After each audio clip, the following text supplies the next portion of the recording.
Bismillahirrahmanirrahim. Assalamualaikum warahmatullahi wabarakatuh. Innal hamdalillah nahmaduhu wa nasta'inuhu wa nastaghfiruh wa na'udzu billahi min shururi anfusina wa sayyiati a'malina. May yahdihillahu fala mudilla lahu wa may yudlilhu fala hadiyalah. Asyhadu an la ilaha illallah wahdahu la syarikalah wa asyhadu anna Muhammadan 'abduhu wa rasuluh. Qala Allah Ta'ala, ya ayyuhalladzina amanu taqullaha haqqa tuqatih wa la tamutunna illa wa antum muslimun. Allahumma salli wa sallim wa zid wa barik ala nabiyyina Muhammadin wa ala alihi wa ashabihi ajma'in. Kaum muslimin dan muslimah para jamaah yang dirahmati oleh Allah, alhamdulillah, marilah kita senantiasa bersyukur kepada Allah Subhanahu wa Ta'ala atas limpahan karunia dan nikmat yang senantiasa diberikan kepada kita. Pada kesempatan pagi yang berbahagia ini, alhamdulillah kita kembali diberi kesempatan untuk melanjutkan kajian surat-surat pendek atau kajian tafsir surat-surat pendek yang ada di juz 30. Semoga usaha kita untuk belajar diberi kemudahan oleh Allah dan diberi taufik oleh Allah sehingga membuahkan ilmu yang bermanfaat. Begitu pula semoga usaha kita untuk belajar ini bernilai ibadah yang diterima oleh Allah Subhanahu wa Ta'ala. Allahumma amin. Para jamaah yang dirahmati Allah, pada kesempatan kali ini kita akan membahas tafsir surat Al-Adiyat. Tafsir surat Al-Adiyat. Al-Adiyat itu artinya adalah kuda-kuda yang berlari kencang. Kuda yang berlari kencang. Surat Al-Adiyat ini adalah surat Makkiyah. Artinya surat ini diturunkan sebelum Rasulullah SAW hijrah ke Madinah. Inti daripada surat Al-Adiyat ini, Allah Subhanahu wa Ta'ala mengabarkan kepada umat manusia tentang hari pembalasan, hari kebangkitan, yang mana pembahasan seperti ini adalah salah satu ciri khas pembahasan surat-surat Makkiyah. Jika kita lihat surat-surat Makkiyah, maka sangat banyak atau bahkan hampir semuanya membicarakan tentang hari kebangkitan. Karena pada masa itu orang-orang musyrik, orang-orang yang tidak beriman kepada Allah dan Rasulullah SAW, mereka tidak beriman kepada hari kebangkitan. Sehingga Allah banyak menurunkan ayat yang membantah keyakinan mereka itu, serta menjelaskan keterangan dengan gamblang bagaimana kejadian-kejadian yang akan terjadi pada hari kebangkitan nanti. Nah, itu inti pembahasan surat Al-Adiyat. Tayyib. Sekarang kita bahas satu persatu, ayat per ayat dari surat Al-Adiyat. Allah Subhanahu wa Ta'ala berfirman, Bismillahirrahmanirrahim. Wal 'adiyati dhabaha. Yang artinya demi kuda-kuda yang berlari kencang. Naam. Kuda-kuda yang berlari kencang hingga mengeluarkan suara dari dalam tubuhnya, mengeluarkan suara terengah-engah. Naam. Syekh Muhammad bin Shalih Al-Utsaimin rahimahullahu taala belum menjelaskan bahwa kata Al-Adiyat itu diperselisihkan oleh para ulama. Sebagian ahli tafsir mengatakan bahwa adiyat itu artinya adalah unta-unta yang berlari. Unta yang berlari atau berjalan mengantarkan jamaah haji untuk melaksanakan ibadah haji. Mengantarkan jamaah haji ke Mekah, mengantarkan jamaah haji untuk wukuf di Arafah, mabit di Muzdalifah, kemudian ke Mina dan tempat-tempat yang lainnya. Naam. Itu menurut sebagian ahli tafsir. Kenapa mereka berpendapat demikian? Alasannya karena surat Al-Adiyat ini diturunkan sebelum hijrah. Dia adalah surat Makkiyah, yang mana sebelum hijrah ke Madinah belum disyariatkan berjihad. Naam, sebelum hijrah ke Madinah belum ada syariat berjihad. Maka menurut ahli tafsir yang berada di pendapat pertama ini, yang lebih tepat adalah bahwa Al-Adiyat itu artinya unta yang berjalan mengantarkan jamaah haji melaksanakan manasik haji. Naam. Itu pendapat yang pertama. Pendapat yang kedua mengatakan bahwa Al-Adiyat itu adalah sifat bagi kuda. Naam. Jadi yang berlari kencang hingga terengah-engah itu adalah kuda. Naam. Dan pendapat kedua ini adalah pendapatnya mayoritas ahli tafsir. Dan kata Syekh Utsaimin rahimahullahu taala, pendapat kedua inilah pendapat yang lebih tepat, bahwa wal 'adiyat, Allah Subhanahu wa taala dalam ayat ini bersumpah dengan kuda, demi kuda-kuda yang 'adiyat, berlari kencang, dhabha, hingga terengah-engah. Naam. Lalu bagaimana menjawab argumen pendapat yang pertama tadi? Kata Syekh Utsaimin rahimahullahu taala, wal khailul 'adiyat ma'lumah lil 'arab. Kuda yang berlari kencang hingga terengah-engah itu sudah diketahui oleh orang-orang Arab hatta qabla masyru'iyyatil jihad, walaupun belum disyariatkan berjihad. Hunaka khailun ta'du ala a'daiha, yaitu sejak dahulu memang orang-orang Arab itu terbiasa mengendarai kuda untuk berjihad, untuk berperang, semenjak belum datang agama Islam. Orang-orang Arab memang biasa berperang. Di antara kendaraan yang mereka gunakan ketika berperang adalah kuda. Sehingga mereka sudah terbiasa dan sudah tahu ada kuda-kuda yang bisa berlari kencang dan digunakan untuk berperang. Itulah pendapat yang benar, dan begitulah menjelaskan atau menjawab argumen pendapat yang pertama tadi, bahwa meskipun belum disyariatkan berjihad ketika belum hijrah ke Madinah, namun kuda yang berlari kencang dikendarai untuk berperang itu sudah ada. Sejak dahulu belum datangnya agama Islam. Maka artinya ketika Allah Subhanahu wa taala bersumpah dengan kuda yang berlari kencang, itu orang Arab sudah bisa memahami. Apa yang dimaksud oleh Allah Subhanahu wa taala. Itu ayat yang pertama. Ayat yang kedua, Allah Subhanahu wa taala falmuriyati qadha. Falmuriyat qadha, yang memercikkan bunga-bunga api. Memercikkan bunga-bunga api dari pukulan kaki-kakinya. Di ayat pertama Allah Subhanahu wa taala menggambarkan kuda-kuda yang dikendarai untuk berjihad itu berlari kencang. Karena begitu kencang dia berlari, maka dia terengah-engah, mengeluarkan suara nafas yang berbeda. Di ayat yang kedua Allah menerangkan karena kuda itu berlari dengan kencang, tentunya kaki kuda itu akan berbenturan atau akan memukul keras batu-batuan yang ada di tanah, sehingga bisa mengeluarkan percikan-percikan api, mengeluarkan bunga-bunga api dari batu tersebut. Itu menggambarkan bagaimana kuda itu adalah hewan yang luar biasa.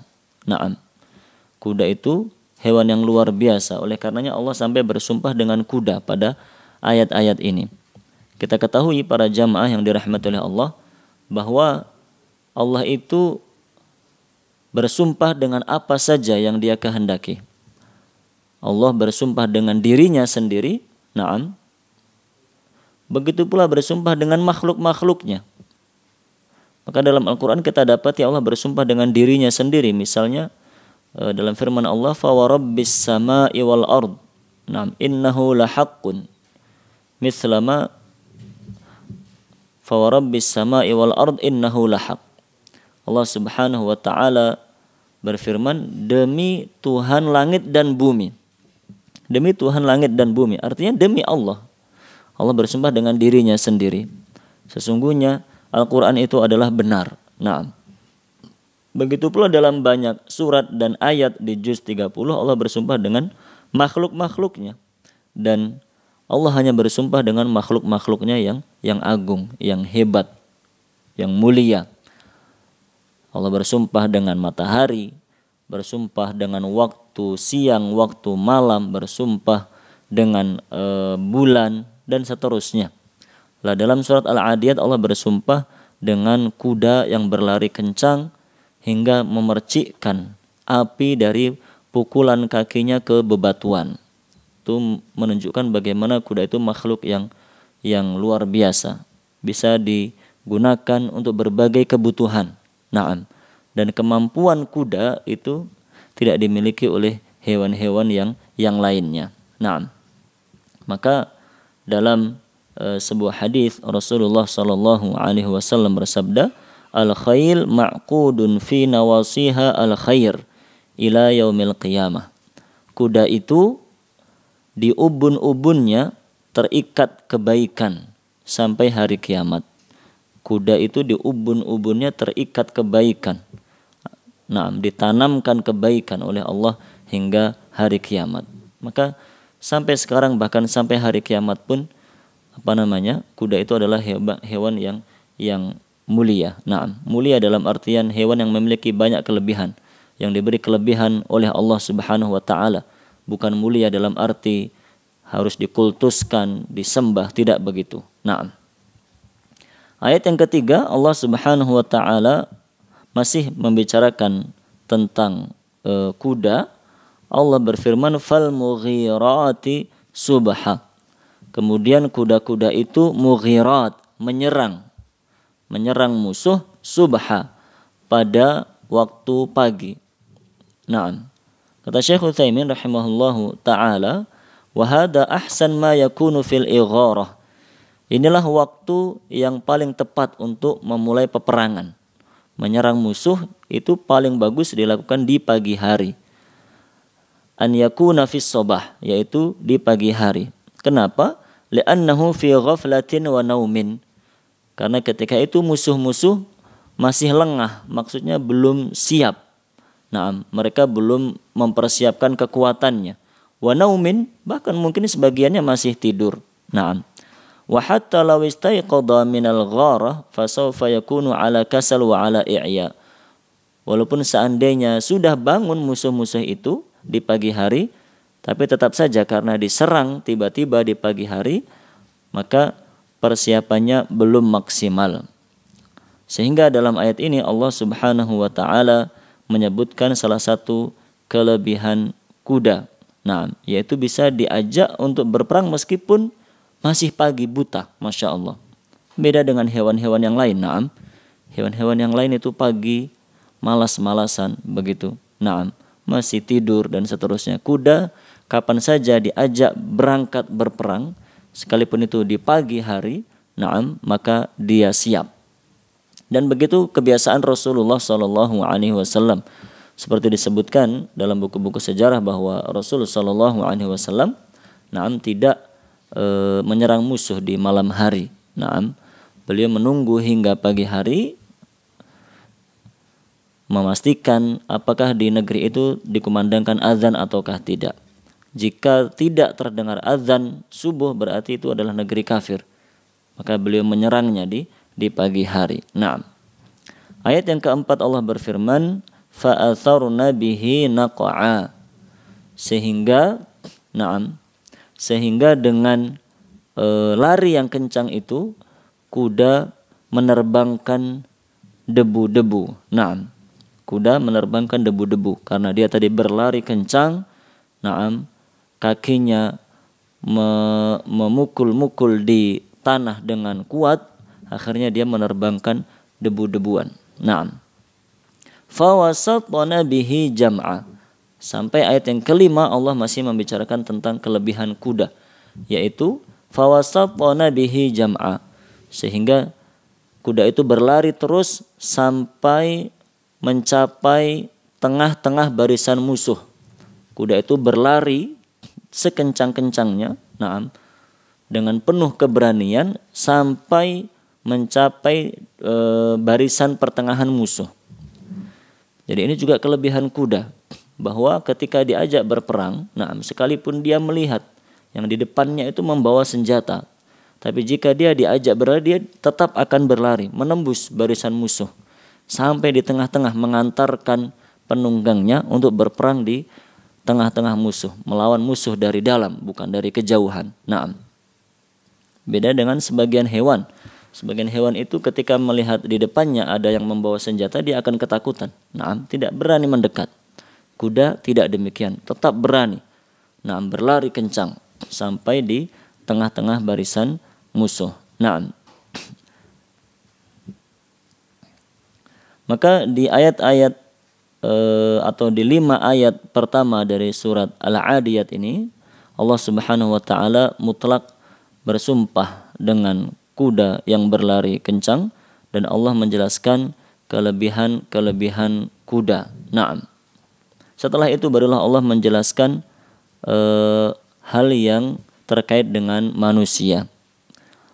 Seperti biasa bahwa Allah Subhanahu wa taala hanya bersumpah dalam perkara yang sangat penting.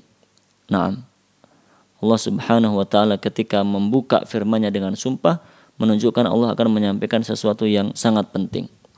Walaupun sebenarnya tanpa sumpah pun, semua yang difirmankan oleh Allah itu adalah hal yang harus kita imani.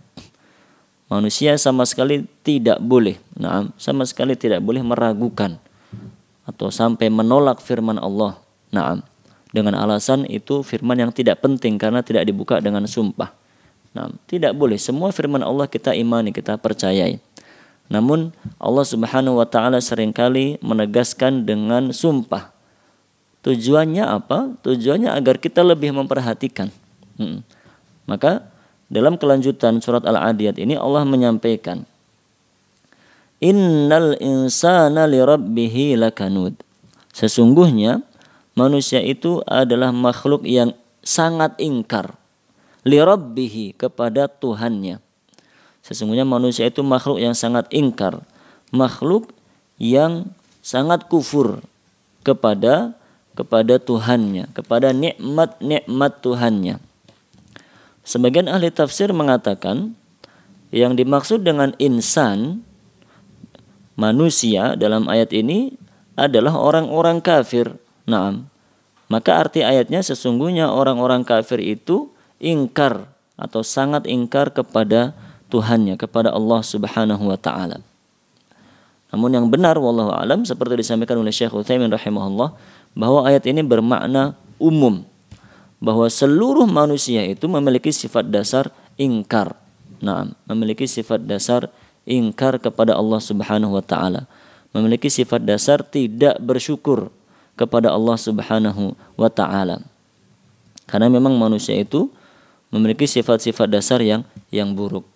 Selain yang Allah sebutkan di sini, bahwa manusia itu sangat ingkar, kufur kepada Allah Subhanahu wa taala, ada ayat lain, contohnya ayat 72 dari surat Al-Ahzab.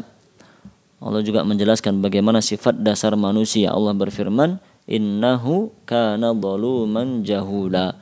Sesungguhnya manusia itu adalah makhluk yang zalum, banyak berbuat zalim, berbuat aniaya, berbuat menyakiti. Baik mendolimi orang lain, baik itu hanya satu orang maupun banyak orang, bahkan manusia juga seringkali mendolimi dirinya sendiri. Itu sifat dasar manusia, zalum, banyak berbuat zalim. Jahula, dan manusia itu banyak jahilnya, banyak bodohnya, banyak tidak taunya. Dan banyak ayat lain yang para jamaah yang dirahmati Allah, Allah menjelaskan sifat-sifat manusia. Yang semua itu Allah jelaskan agar kita semakin mengenali dan tahu diri begitu. Siapa kita sebenarnya, sehingga kita tidak sombong dan tidak kufur kepada Allah Subhanahu wa ta'ala. Maka di ayat yang ke-6 ini Allah menginformasikan, Allah menyampaikan bahwa sifat dasar manusia itu ingkar kepada Allah. Dan itu kita ketahui. Naam. Kita ketahui dan kita akui, kita rasakan sendiri. Naam. Oleh karenanya Allah berfirman di ayat yang ke-7, wa innahu ala dzalika lasyahid. Dan sesungguhnya manusia itu sendiri, naam, menyaksikan akan hal itu, menjadi saksi akan hal itu. Maksudnya manusia sendiri itu tahu bahwa dia adalah hamba yang banyak tidak bersyukurnya kepada Allah, hamba yang jarang bersyukur, hamba yang ingkar kepada Allah.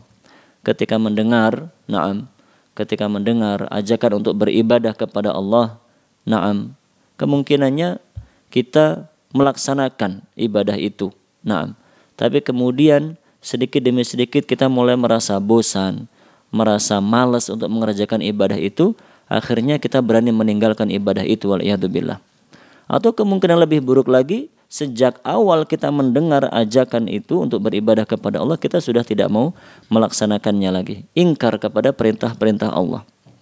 Begitu pula syahid, manusia itu menjadi saksi atas dirinya sendiri bahwa dia kufur terhadap nikmat-nikmat Allah.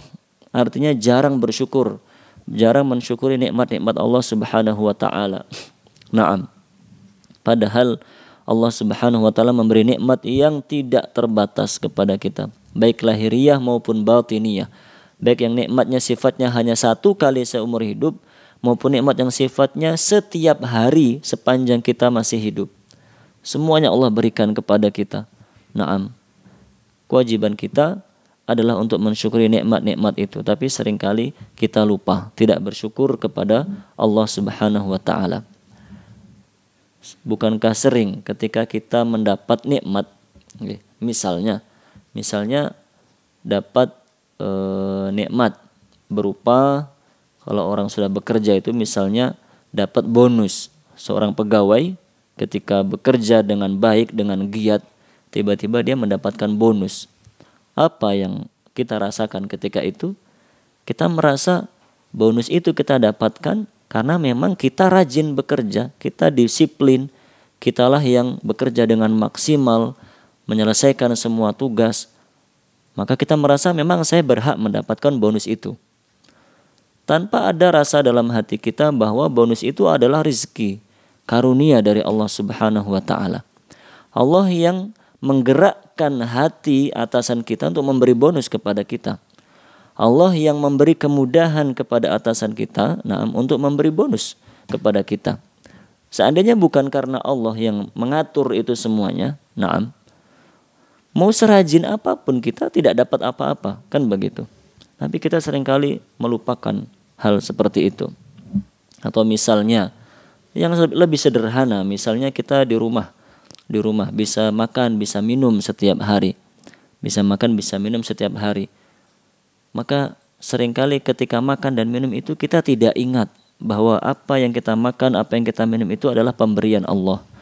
Karena kita tidak merasa, tidak meresapi bahwa itu adalah pemberian Allah, sehingga jarang kita mengucapkan alhamdulillah ketika makan dan minum. Diberi nikmat oleh Allah sebegitu banyaknya, tapi kita jarang memuji, jarang bersyukur kepada Allah Subhanahu wa ta'ala. Maka demikian sifatnya manusia, para jamaah. Jadi Allah tadi bersumpah dengan kuda sampai menjelaskan sifat-sifat kuda yang sebegitu banyaknya. Ternyata apa yang Allah sampaikan setelah itu, hal penting apa yang Allah ingin sampaikan dalam surat ini, ternyata yang Allah sampaikan adalah keterangan tentang manusia. Setelah Allah bersumpah panjang lebar tentang kuda, menjelaskan kelebihan-kelebihan kuda, Allah menjelaskan ternyata sesungguhnya manusia itu makhluk yang ingkar kepada Rabb-nya. Dan manusia itu syahid, mengakui, menyaksikan hal itu, mengakuinya bahwa dia itu hamba yang ingkar kepada Rabb-nya. Mengakui, merasa, mengetahui, tapi kita juga tidak malu-malu begitu. untuk tetap menjadi hamba yang ingkar kepada Allah. Waliyadzubillah. Itulah kebangetannya manusia nggih. Harusnya kan kalau kita tahu, kita sadar bahwa kita itu hamba yang ingkar kepada Allah, harusnya kita malu kan, sehingga kita meninggalkan perbuatan itu dan menjadi hamba yang bersyukur. Tapi kenyataannya tidak.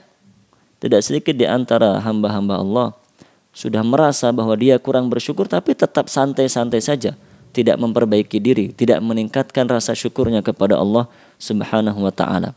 Apa buktinya dia tidak bersyukur? Buktinya ibadahnya tetap stagnan, ibadahnya tidak bertambah baik kualitasnya. Naam. Tetap itu begitu-begitu saja ibadahnya, standar-standar saja. Naam. Jika kita hamba yang bersyukur, naam, tentunya kita tahu syukur itu bukan hanya dengan lisan. Walaupun itu juga diperintahkan bersyukur dengan mengucapkan alhamdulillah. Namun lebih daripada itu, syukur itu dibuktikan dengan kita mentaati Allah Subhanahu wa taala. Jika kita hari demi hari menjadi hamba yang semakin taat kepada Allah, maka itulah bukti bahwa kita betul-betul bersyukur kepada Allah Subhanahu wa taala. Jika tidak demikian, hari demi hari masih banyak maksiat yang kita lakukan, maka syukur dengan lisan kita itu adalah syukur yang omong kosong begitu. Lisan yang mengucapkan alhamdulillah.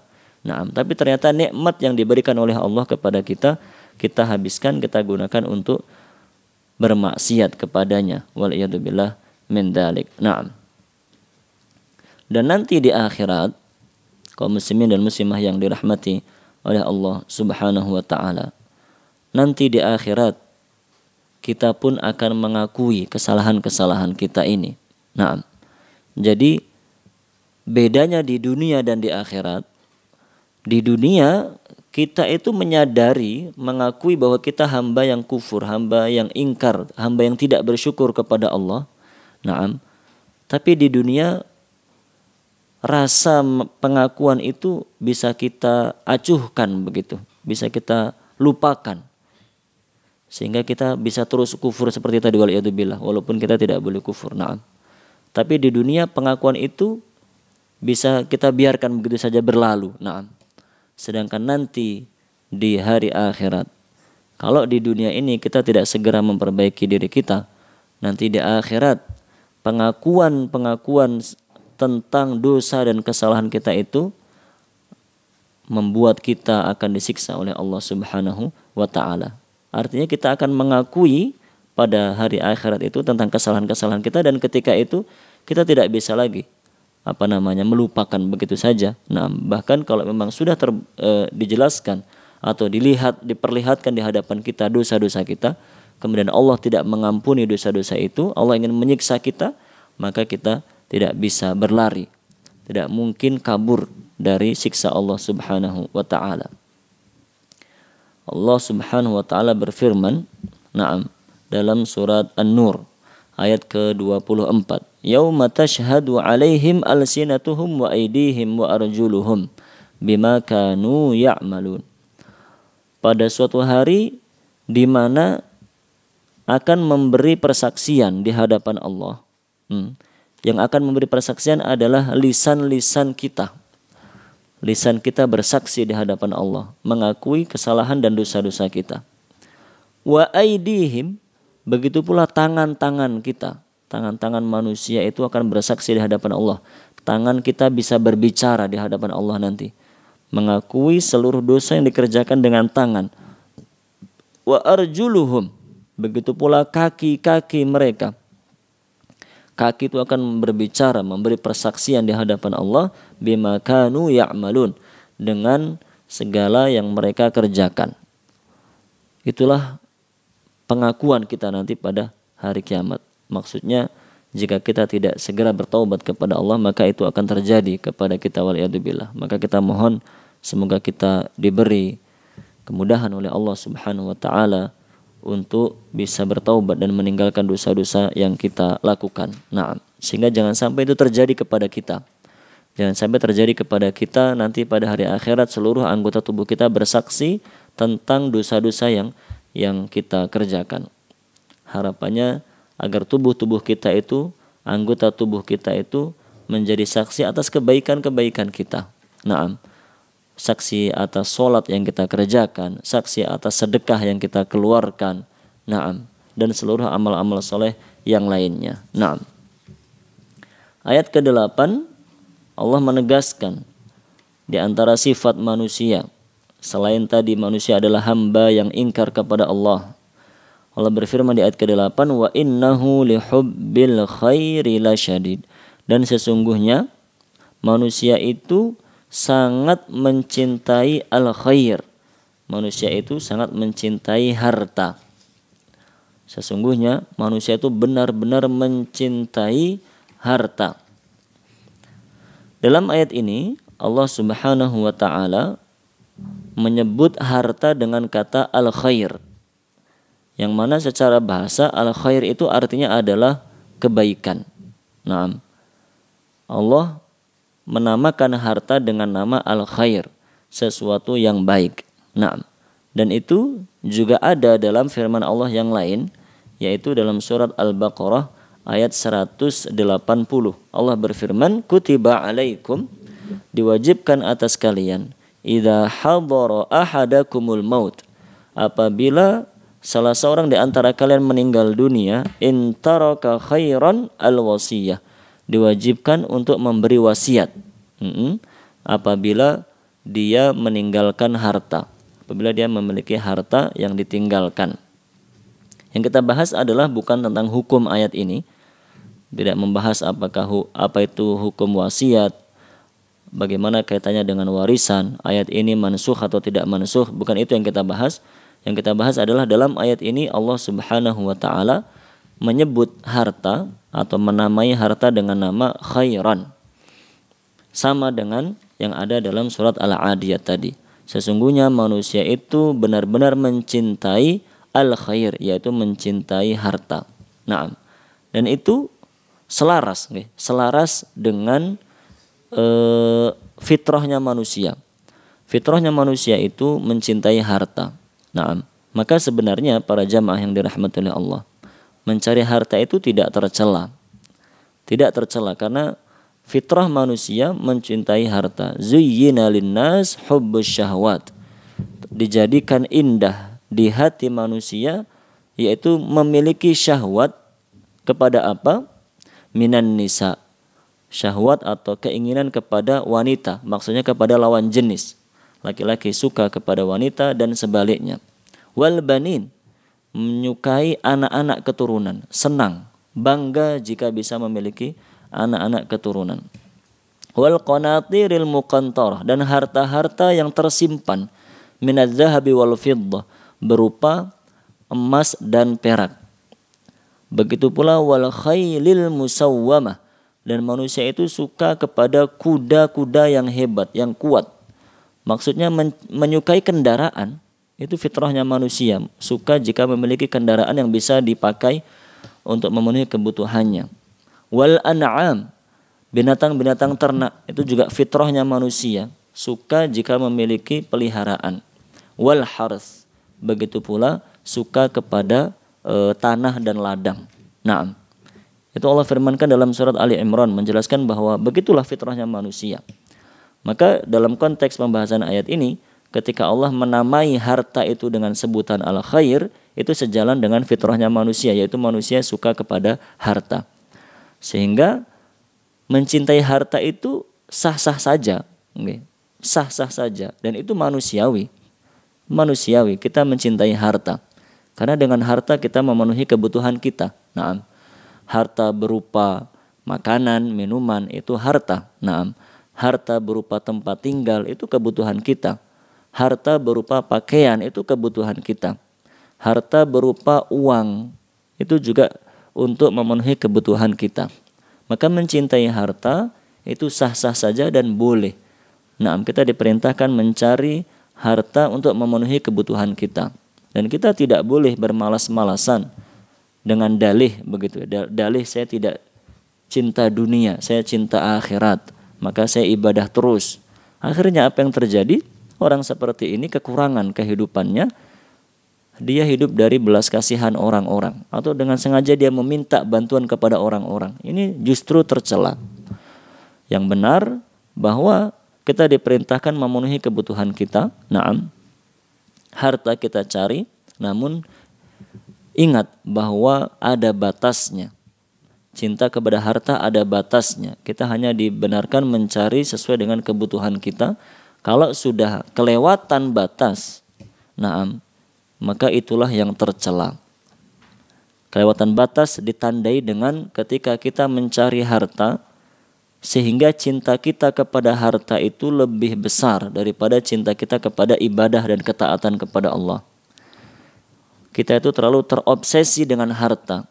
Setiap waktu yang difikirkan adalah bagaimana caranya mendapatkan harta yang banyak. Naam. Dan kita tidak pernah terobsesi bagaimana caranya beramal soleh yang banyak dan berkualitas yang diterima oleh Allah. Itu sudah menjadi tanda bahwa kita mulai terjerumus dalam perbuatan yang tercela. Cinta kepada harta, lupa dengan ketaatan kepada Allah Subhanahu wa ta'ala. Apalagi kalau sudah sampai pada batas tidak peduli dengan halal dan haram, itu sudah kelewatan berarti. Nah, sudah kelewatan dan harus segera bertaubat kepada Allah Subhanahu wa ta'ala. Nah, maka dalam ayat ke-8 ini intinya Allah mengabarkan bahwa salah satu sifat dasarnya manusia, salah satu fitrahnya manusia itu suka kepada harta. Kemudian Allah menerangkan afala ya'lamu idza bu'thira ma fil qubur. Nah, maka apakah mereka tidak mengetahui apabila isi-isi kubur itu dikeluarkan, dibangkitkan oleh Allah. Maksudnya Allah mengingatkan, naam, manusia yang memiliki sifat seperti itu tadi, manusia yang ingkar, tidak bersyukur kepada Allah, manusia yang terlalu memikirkan harta, naam, Allah mengatakan apakah mereka tidak tahu bahwa nanti mereka itu akan dibangkitkan dari kuburnya. Mereka itu akan mati dan pasti akan dibangkitkan menghadap kepada Allah. Maka seharusnya sifat ingkar kepada Allah tadi ditinggalkan. Nah, sifat ingkar terhadap Allah tadi ditinggalkan. Segera bertaubat. Begitu pula sifat terlalu mencintai harta, terlalu terobsesi dengan harta, rakus terhadap harta, itu juga ditinggalkan. Karena kita semua akan mati. Nah, akan mati dan akan dibangkitkan menghadap kepada Allah Subhanahu wa ta'ala. Wa hussila ma fis sudur. Naam, wa hussila ma fis sudur, dan dikeluarkan apa yang ada di dalam dada. Dikeluarkan semua isi dada. Maksudnya para jamaah yang dirahmati oleh Allah, ayat ke-9 menerangkan tentang kebangkitan jasad. Naam. Tidakkah mereka mengetahui ketika nanti dikeluarkan isi-isi kuburan, maksudnya Allah membangkitkan jasad-jasad semua yang sudah mati, Allah bangkitkan, baik yang mati atau meninggal kemudian dimakamkan, maupun meninggal dalam keadaan dimakan hewan buas misalnya, dimakan hewan buas atau hancur karena kecelakaan. Dengan cara apapun dia meninggal dunia, pada hari kebangkitan semuanya akan dibangkitkan oleh Allah Subhanahu wa ta'ala. Itu kebangkitan fisik. Nah, sedangkan ayat ke-10 itu menerangkan tentang kebangkitan hati. Maksudnya Allah mengeluarkan apa yang ada di dalam hati. Nah, setelah Allah mengeluarkan jasad-jasad itu dari dalam kubur secara umum, mayoritas manusia itu dikubur. Nah, kemudian Allah akan hussila ma fis sudur, akan dikeluarkan oleh Allah segala apa yang ada di dalam hati, dipertanggungjawabkan di hadapan Allah Subhanahu wa ta'ala. Naam. Maka banyak ayat yang membicarakan tentang dua hal ini, kebangkitan dari dalam kubur, begitu pula dengan dibongkarnya semua isi hati kita di hadapan Allah Subhanahu wa ta'ala. Di antaranya yang Allah firmankan dalam surat Yasin ayat 53, Allah berfirman, in kanat illa sayhatan wahidah fa idahum jami'un ladaina muhdharun. Tidak lain hari kebangkitan itu hanya satu kali tiupan, maksudnya satu kali tiupan sangkakala. Itulah tiupan sangkakala yang kedua. Naam. Ditiup sangkakala yang pertama seluruh makhluk mati kecuali yang dikecualikan oleh Allah Subhanahu wa ta'ala. Kemudian ditiup sangkakala yang kedua, naam, maka semuanya dibangkitkan oleh Allah Subhanahu wa ta'ala. faidahum jami'un ladaina muhdharun. Maka tiba-tiba semua manusia itu hadir di hadapan kami, di hadapan Allah Subhanahu wa taala. Itu tentang kebangkitan. Kemudian tentang dibongkarnya segala apa yang ada di dalam hati kita, itu Allah firmankan dalam surat At-Tariq. Naam. Ayat ke-9. Allah berfirman, yauma tubla as-sarair. Pada hari itu akan dinampakkan, akan dibongkar as-sarair, rahasia-rahasia. Artinya semua apa yang ada di dalam hati kita, baik itu hal-hal yang bernilai ketaatan berupa cinta kepada Allah, takut kepada Allah, tawakal, berharap kepada Allah, naam, maupun hal-hal yang berupa maksiatan, rasa iri, dengki, sombong, ujub, semuanya akan dibongkar, dikeluarkan oleh Allah Subhanahu wa taala. Dan pada hari itu fama lahu min quwwati wala nasir. Maka pada hari itu manusia sama sekali tidak memiliki kekuatan untuk melawan Allah, wala nasir, dan tidak ada yang bisa menolong dia dari murka Allah jika Allah telah murka kepadanya. Naam. Maka dua ayat ini sangat berkaitan erat begitu para jamaah. Naam. Ayat ke-9 menerangkan kebangkitan jasad. Ayat ke-10 menerangkan tentang bagaimana Allah mengeluarkan segala apa yang ada di dalam hati kita pada hari pembalasan nanti. Kemudian Allah menutup surat Al-Adiyat dengan berfirman, inna rabbahum bihim yawma idzil khabir. Sesungguhnya Tuhan mereka, sesungguhnya Allah Subhanahu wa taala pada hari itu, pada hari kebangkitan, la khabir, benar-benar maha teliti, benar-benar maha mengetahui. Ayat seperti ini adalah sebagai bentuk penekanan bahwa pada hari kiamat Allah itu sangat jeli, sangat teliti, tidak ada yang luput dari perhitungan Allah Subhanahu wa taala. Menekankan bagaimana pada hari itu tidak ada satu orang pun yang dizalimi oleh Allah. Semuanya dibalas sesuai dengan amalnya masing-masing. Naam. Ayat seperti ini bukan berarti menafikan, meniadakan, oh berarti Allah telitinya hanya nanti ketika hari kiamat saja. Sedangkan sekarang belum teliti, karena dalam ayat ini Allah mengatakan yauma idzin, pada hari itu, artinya pada hari kiamat. Tidak demikian ya para jamaah. Bukan berarti Allah hanya teliti pada hari kiamat saja, pada hari kebangkitan saja. Sedangkan sekarang Allah tidak mengetahui dan tidak teliti. Sama sekali tidak demikian.